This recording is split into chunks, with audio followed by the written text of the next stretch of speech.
Le ventre m'a tué. Le 12 janvier 2010, Haïti a subi un tremblement de terre qui a fait des centaines de milliers de morts et plus d'1,5 million de sans-abri. Et au final, qu'est-ce qu'ils ont eu? Un remake de We Are the World et quelques maisons construites, mais aussi rapidement qu'une maison bled. Aujourd'hui, on va voir ensemble comment ce qui aurait dû être la plus grande opération de reconstruction de la perle des Antilles s'est finalement terminé en une escroquerie et en un scandale international. Et évidemment, tout ça après générique.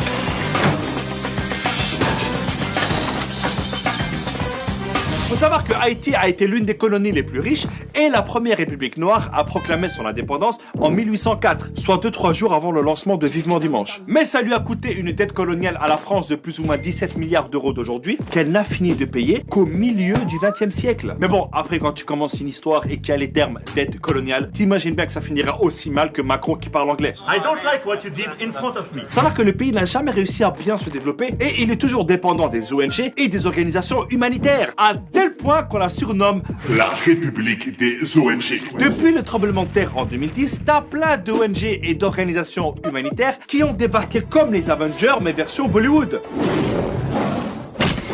Parce que t'en as plein qui ont fait des trucs sans logique, sans coordination et énormément d'argent a disparu. Et croyez-moi, c'était pas la faute de Carlos Ghosn. Eh, c'est notre territoire ici, tu vois bien qu'on est en train de distribuer de la nourriture. Ouais, ben nous on a des camions avec des couvertures. J'ai faim, j'ai froid. La ferme! Tu vois pas qu'on est en train de te sauver la vie là? C'est un truc de fou! La politesse! Bon, qui a faim? Qui a froid? Le gros problème aussi, c'est que t'as des humanitaires qui se sont crus tout permis. Les gars, on n'est pas à la police ici, hein. Il y a des règles. Par exemple, Oxfam avait des employés qui ont organisé des orgies avec des prostituées. C'est quand même triste pour une ONG reconnue pour son excellent travail. T'as aussi les casques bleus de l'ONU, censés protéger la population après le tremblement. Ben les mecs, ils ont apporté le choléra avec eux. Ça a fait plus de 10 000 morts et 800 000 malades. Et encore, il a fallu du temps pour que l'ONU reconnaisse son erreur. Et puis t'as des gentils ONG qui ont distribué de la nourriture sans penser aux agriculteurs locaux. Comment tu veux que le paysan vend ses légumes quand en face t'as un mec qui vend tout gratuit? Mais la médaille d'or du grand n'importe quoi revient à la Croix-Rouge américaine. Elle a recueilli 488 millions de dollars de dons jusqu'en 2015. Et elle a été accusée de n'avoir construit que 6 maisons.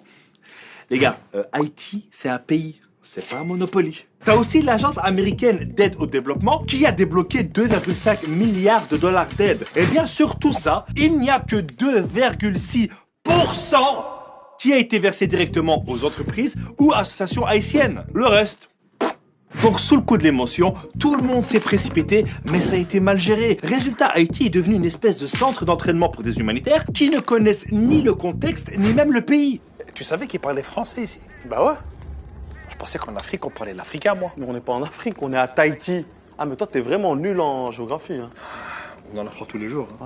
Vous avez faim, monsieur? Non, non, non, non, il a froid, il a froid. Et avec tout ce gâchis, tu dois encore rajouter la corruption généralisée des dirigeants. La Cour des comptes haïtienne vient de remettre un rapport sur le plus grand scandale de détournement d'argent de l'histoire d'Haïti, concernant l'affaire du Petro-Caribé et le détournement de 3,8 milliards de dollars qui a impliqué 4 présidents et 6 gouvernements. Du favoritisme, des contrats sans obligation, des budgets doubles, une quinzaine de ministres et même l'actuel président Jovenel Moïse sont pointés du doigt. Le grand pillage est arrivé. Le président Moïse est rejeté par tous les partis et la population. Donc d'un côté, t'as un Moïse qui divise la mer en deux pour faire passer son peuple. De l'autre, t'en as un qui divise le peuple pour faire passer l'argent. Jean-Michel, jeu de mots? Le mec, il gouverne par décret et il est protégé par des centaines de militaires et de mercenaires recrutés par la firme américaine Blackwater. Ça veut dire au noir en français. Ouais, c'est toujours plus stylé en anglais. 10 ans après le tremblement de terre et l'intervention internationale, le pays s'est encore plus appauvri et la criminalité a explosé. Le peuple haïtien proteste depuis 2 ans contre l'injustice et la classe politique corrompue. Ah, là-bas, c'est pas des gilets jaunes qui doivent être distribués, hein, mais des gilets pare-balles. Avant le séisme, Haïti était classé 149e sur 182 selon l'indice de développement humain. Aujourd'hui, malgré toute cette aide humanitaire, le pays est classé 168e. Et il y a toujours des problèmes d'insécurité, de maladies et il manque de tout. Je pense pour sortir de ça, il faudrait une vraie enquête. Et quand je te parle d'enquête, je te parle pas d'un sondage fait par des ONG à la sortie d'un métro, mais d'un vrai bail à l'échelle internationale pour savoir qui sont les responsables de ce pillage. Je pense que la France devrait aussi revoir son histoire et rembourser sa dette d'indépendance à Haïti. Ce qui, je pense, lui permettrait de s'en sortir un peu mieux. Notre présence ici n'a pas laissé que de bons souvenirs. Nous, on est avec le peuple.